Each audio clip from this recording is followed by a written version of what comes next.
Hello and welcome to today's speaking practice test. The cue card of the day is describe some food or drink that you learned to prepare.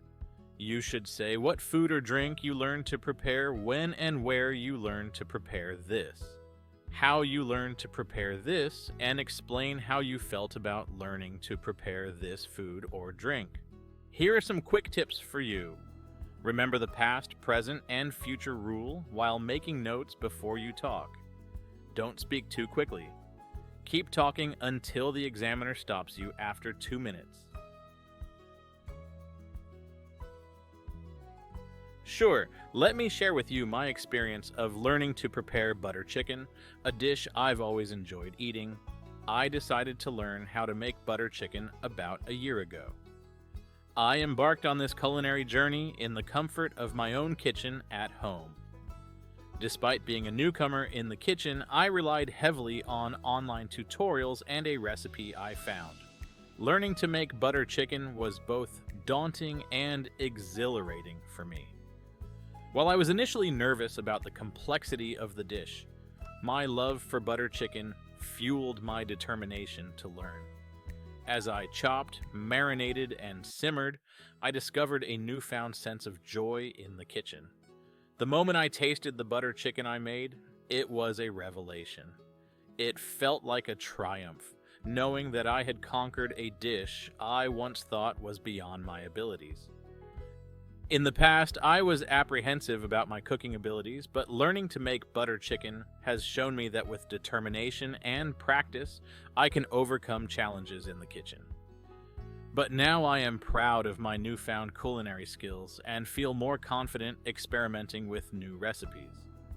Looking to the future, I'm excited to continue exploring different cuisines and honing my cooking techniques.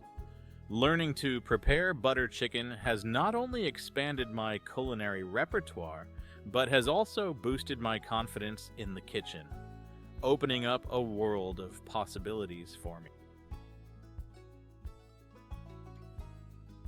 Part 3 of the IELTS speaking test involves a deeper discussion with the examiner on topics related to the theme introduced in Part 2. It usually lasts around 4 to 5 minutes. This part aims to assess your ability to express and justify opinions, analyze on issues, and engage in more complex conversations. What kinds of things could children learn to cook? Children could learn to cook easy dishes such as sandwiches, pancakes, and salads, gradually advancing to more complex recipes like pasta dishes and baked goods. Do you think it is important for children to learn to cook?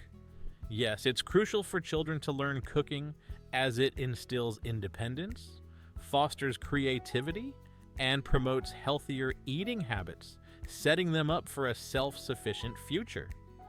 Do you think young people should learn to cook at home or at school? Learning to cook both at home and in school is valuable, but home cooking offers a more personal and relaxed environment, allowing for experimentation and family involvement. How enjoyable do you think it would be to work as a professional chef? Working as a professional chef can be immensely enjoyable, offering opportunities for creativity, teamwork, and the satisfaction of delighting diners with delicious meals, though it requires hard work and dedication.